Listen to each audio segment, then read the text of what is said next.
John Collins. John Collins was from Rhode Island, and in 1776, he was really given his, one more time. John Collins of Rhode Island. John Collins, just before the Revolutionary War, was elected to Rhode Island's Colonial Assembly, and then to the Provincial Revolutionary Assembly. And in 1776, he is sent by Rhode Island to go speak with George Washington. And he speaks with Washington about the best ways to defend Rhode Island from the British. And Washington basically says, Collins, go tell Rhode Island to do this, in his very polite George Washington way. And John Collins goes back and not only tells Rhode Island, but helps to set Rhode Island up for its defenses in the fashion that George Washington desired. Now, this was great, and people liked him, and he ends up going to the Continental Congress. He's actually sent to the Continental Congress twice over the years, though unfortunately for him, doesn't sign any of the fun documents. But he does go, he does participate.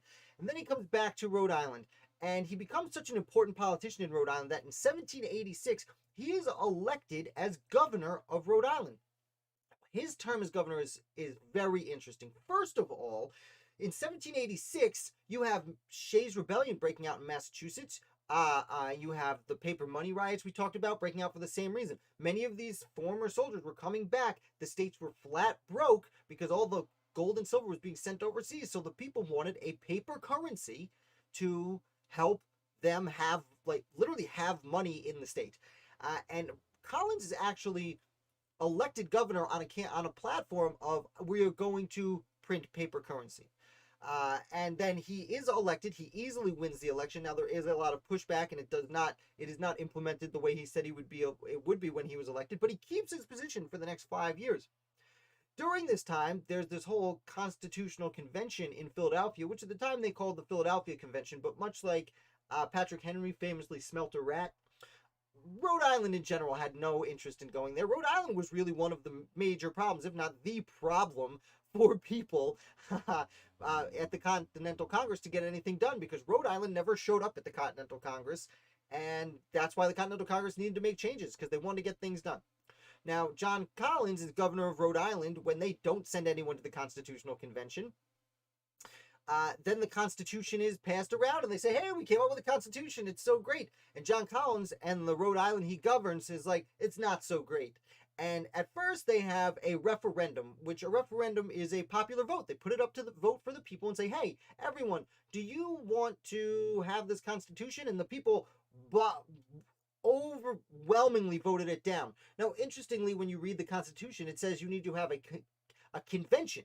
The people need to elect representatives to go to a convention to debate and then vote for the Constitution. Rhode Island didn't do that. They just put it up to a vote. So even if it was voted for, which again, it was overwhelmingly defeated by the people, even if it was voted for, it would not have counted as ratification because Rhode Island just didn't count. And John Collins was the governor who oversaw this. What John Collins did that was really, really interesting is in 1790, he publicly changes his mind. He was one of the many people against the United States Constitution when it was first put up for ratification. And he publicly says, I've changed my mind. I think we should support the Constitution. Again, he is the leader for several years of the state, one of the most important revolutionaries, political revolutionaries in Rhode Island. Now, he changed his mind for several reasons. First of all, by the time he changes his mind, George Washington has already been president for the better part of a year. They were already by themselves.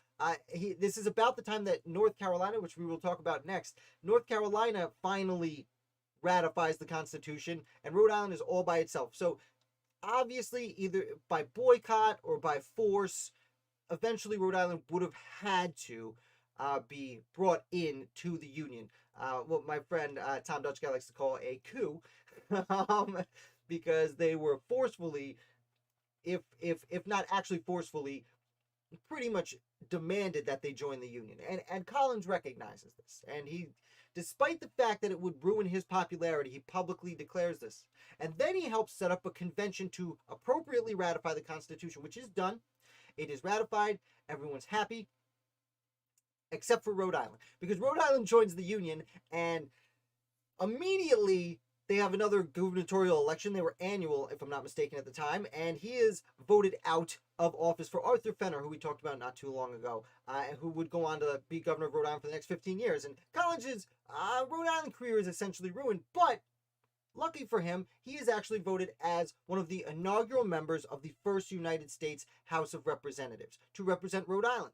Now, he never goes because, again, we're almost 2 years into the United States government at this point. We're almost 2 years into George Washington's presidency by the time he is elected, and the first Congress is about to expire. So there's no reason for him to travel to New York City. He wouldn't get there in time to do anything anyway. It is a little bit of a slap in the face from the people, but it's also a little bit of a thank you for your service from the people. It's a weird twist. And from there, John Collins essentially retires into his private life.